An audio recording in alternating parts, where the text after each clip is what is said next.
Much for having me here today. Bismillahirrahmanirrahim. Salatu. Now, many of you guys might have heard when we touched upon briefly at the protest earlier on and throughout the past few weeks, Free Palestine Birmingham have launched their campaign, Birmingham United Against Islamophobia. Now, the word Islamophobia, many of you guys might hear this in the media, on TV. Maybe you might hear your fellow Muslim brother next door saying to you, I've been attacked or abused. We don't really know or look into the details about what Islamophobia actually means and what can we do to tackle it.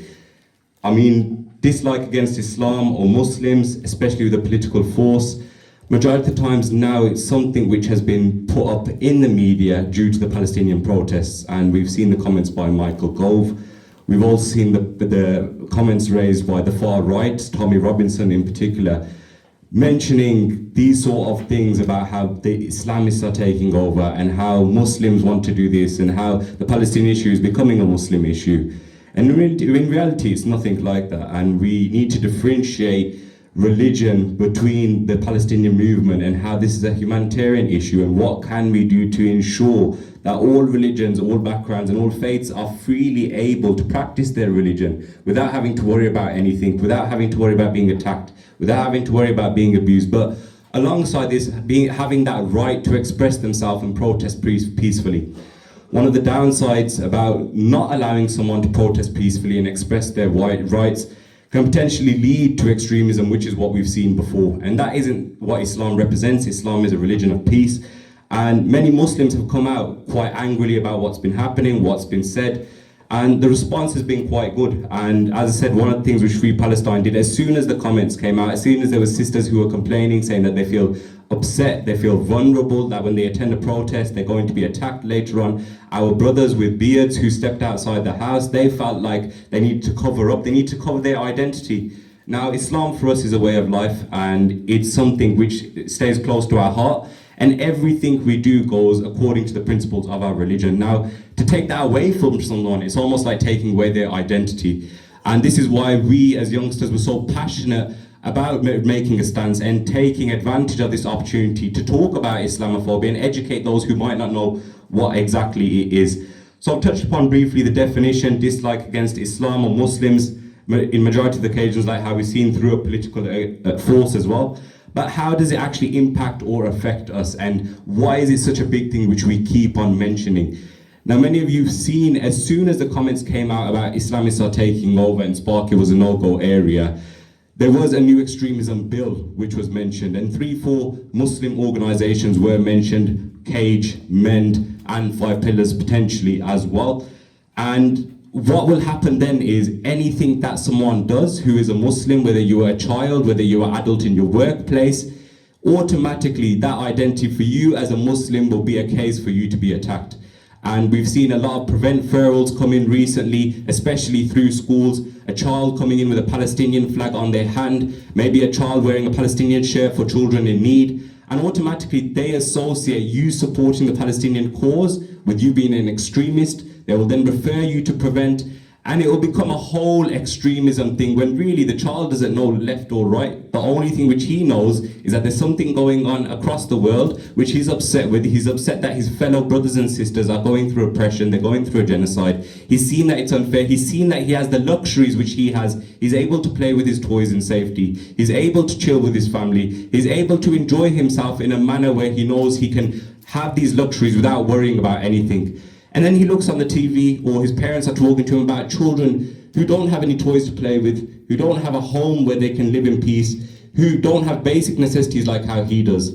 So when he goes into school, he wants to express these rights and he wants to talk about how he's feeling. And instead of the teacher putting his arm around the child and saying to him, look, it's fine, we'll comfort you, we'll understand what you're going through, we'll explain the situation, automatically that child gets labeled as an extremist. And this is where we come in to educate our young children, to say that just because you stand up for the rights of the Palestinians, this does not make you an extremist, this does not make you a terrorist. And if you are a Muslim and if you do practice your religion openly in public, that is brilliant, and we do appreciate you, and we do think that that is the right thing for you to do. Because when we see many young people who don't value their sense of rights or their rights to protest for freedom, they end up doing the wrong things. And I'm a youth worker, and I've seen many young children go astray. I've seen many young people who are so passionate about things and they might be filled with anger. And instead of expressing it in the right way, they start to kick off in the streets, they start to kick off with their families, they take it into school and they start being rude to their teachers.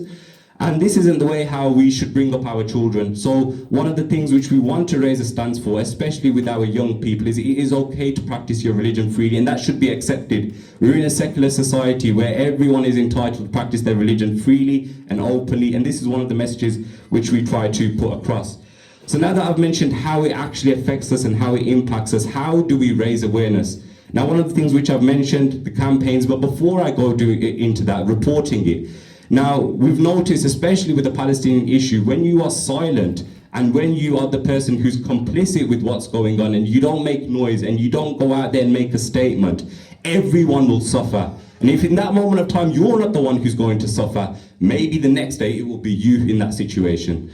So now we're talking about Islamophobia. Who's to say the same thing might not happen to someone who's a Christian, someone who's a Jew, like how it's happening recently, someone who's a Sikh, someone who's a Hindu. We're all in this battle together. So if you see something, even if you're not a Muslim, report it. There's plenty of organizations out there who are willingly able to deal with these situations in a professional manner, not kicking off in the street, not kicking up a fuss on social media, but instead talking the language that these politicians understand. Because one thing we should realize is when we talk their language and we speak the way how they want to be spoken to, we will deal with our manners in a professional way, and they will understand that, you know what, actually these guys aren't people who want to cause a fuss. They're not a mob.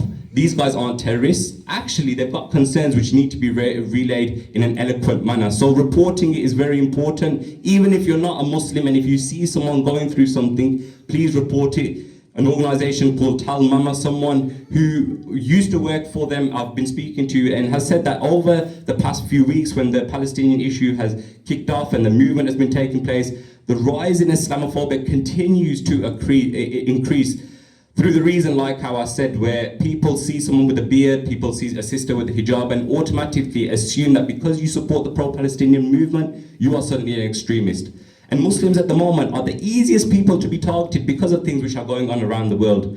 And I am here as a practicing Muslim myself to say that as Muslims, we are happy to welcome our brothers and sisters from all faiths and all backgrounds. This is not something that is just limited to the Muslims. This is not something that's just limited to Islam. We are happy to work alongside our Jewish brothers and sisters. We are happy to work alongside our Christian brothers and sisters, or our Sikh brothers and sisters, Hindus, etc.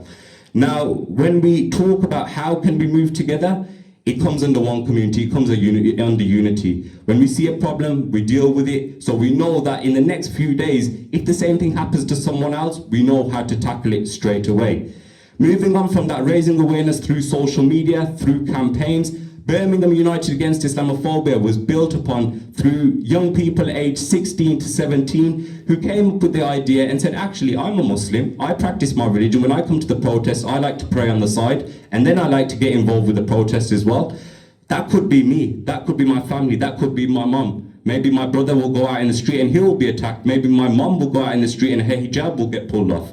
These sort of things is where we need to really step up and think about, are we just reporting it and doing nothing, or are we stepping up to the plate, taking on these initiatives and creating our own campaign? And alhamdulillah, through these sort of campaigns, we were able to host Birmingham's first ever open iftar in the city centre, where we welcomed all religions, all backgrounds to come and see what it's like, where Muslims opened their fast during the month of Ramadan. We offered prayer, we gave out free food to everyone, and it was a nice environment. We touched upon the Palestinian issue as well. We had our first Eid distribution in the city centre, where we were giving out free tea, free cakes, free sweets to everyone.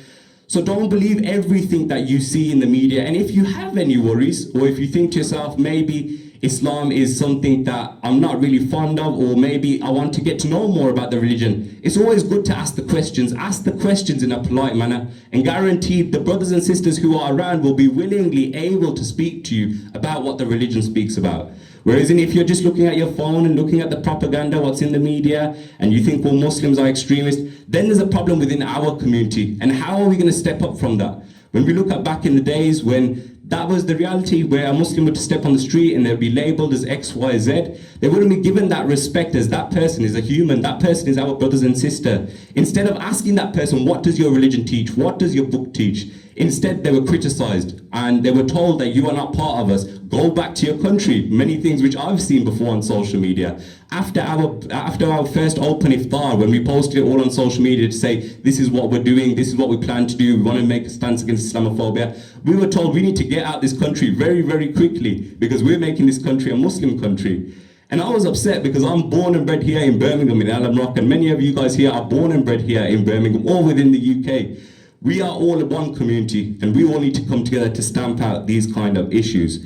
Now, how can you get involved? As I mentioned, Free Palestine Birmingham. We've got Sister Anais, Brother Sal here as well. So if there's any questions, any queries, how you want to support the movement, feel free to speak to us, guys.